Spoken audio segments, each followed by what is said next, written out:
നമസ്കാരം, മലയാളി വാർത്തയിലേക്ക് സ്വാഗതം. തിരുവനന്തപുരത്തെ മലനിരകളും കുന്നുകളും ഒക്കെ തന്നെ വലിയ രീതിയിലുള്ള പ്രശസ്ത നേടിയിട്ടുള്ളവയാണ്. കാരണം മറ്റ് ജില്ലകളിലുള്ളവർ പോലും ഇവിടുത്തെ ഭംഗി ആസ്വദിക്കാനായി വരാറുണ്ട്. അങ്ങനെ ഒരു പ്രധാനപ്പെട്ട കുന്നാണ് ജഡ്ജിക്കുന്ന് എന്ന് പറയാം. തിരുവനന്തപുരത്ത് തിരുവല്ലത്താണ് ഈ ജഡ്ജിക്കുന്ന് സ്ഥിതി ചെയ്യുന്നത്.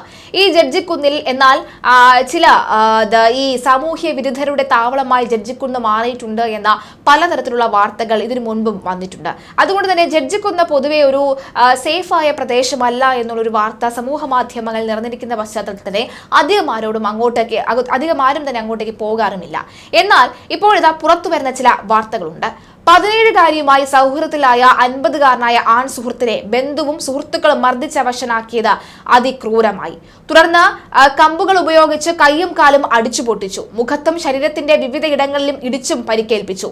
മെഡിക്കൽ കോളേജ് ആശുപത്രിയിൽ പ്രവേശിപ്പിച്ചിരിക്കുകയാണ് ഇയാളെ.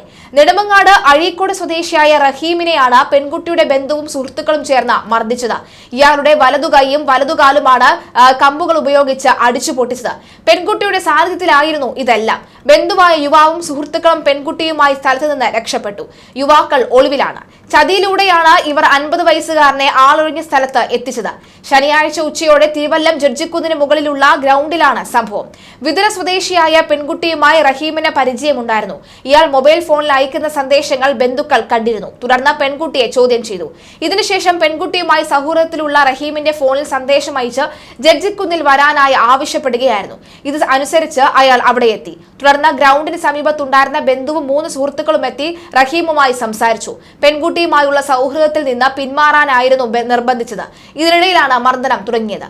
മറുപടി ഇല്ലാത്തതിനെ തുടർന്ന് യുവാക്കൾ റഹീമിനെ മർദ്ദിക്കുകയായിരുന്നുവെന്ന് തിരുവല്ലം SHO ജെ പ്രദീപ് പറയുന്നു.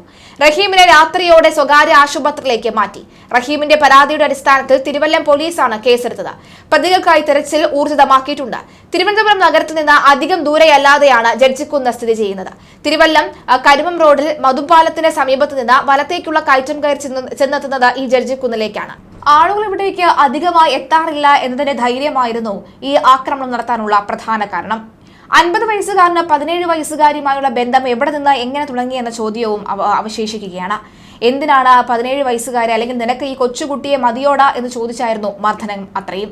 എന്നാൽ മറുവശത്ത് പറയുന്നത് തന്നെ ട്രാപ്പിലാക്കിയതാണ് എന്ന് പറയുന്നുമുണ്ട്. എന്നാൽ 17 വയസ്സുകാരി ഇതുമായി ബന്ധപ്പെട്ട് യാതൊരു തരത്തിലുള്ള പ്രതികരണവും നടത്തിയിട്ടില്ല. പോലീസിന് വ്യക്തമായ എല്ലാ കാര്യവും മനസ്സിലായിട്ടുണ്ടെന്നാണ് നമുക്ക് പുറത്ത് അറിയാൻ സാധിക്കുന്നത്. എന്തായാലും വിതുര സ്വദേശികൾക്കായുള്ള തെരച്ചിൽ ഊർജിതമാക്കിയിട്ടുണ്ട്. ഇവരെ കഴിഞ്ഞ കുറെ മണിക്കൂറുകളായി പോലീസ് സംഘം പരിശോധിക്കുകയാണ്. ഇവരെ പിടിയിലാക്കാനുള്ള എല്ലാ സംവിധാനങ്ങളും നടത്തുകയാണ്. എന്തായാലും നെടുമങ്ങാടും വിതുരയെന്ന് പറയുന്നത്, അല്ലെങ്കിൽ നെടുമങ്ങാട് അഴീക്കോടും വിതുരയെന്ന് പറയുന്നത് അധികം ഒരുപാട് ദൂരമുള്ള സ്ഥലങ്ങളൊന്നുമല്ല. വിതുരയിൽ നിന്നും വരുന്നത് അഴീക്കോട് വഴിയാണ് പുറത്തേക്ക് തിരുവനന്തപുരത്തേക്കൊക്കെ യാത്ര ചെയ്ത് വരേണ്ടത്. അതുകൊണ്ട് തന്നെ എങ്ങനെ യാത്രാ മധ്യയിലാണോ മറ്റേതെങ്കിലും വഴിയിലൂടെയാണോ ഒന്നും അറിയില്ല. എന്തായാലും ഇവർ തമ്മിൽ ബന്ധത്തിൽ ഏർപ്പെട്ടു, അല്ലെങ്കിൽ സൗഹൃദത്തിലാകുന്നു. സമൂഹ മാധ്യമങ്ങൾ വഴി മെസ്സേജുകൾ അയക്കുന്നു. എന്തായാലും 50 വയസ്സുകാരന് കിട്ടിയത് നല്ലപോലെ കിട്ടിയിരിക്കുകയാണ്.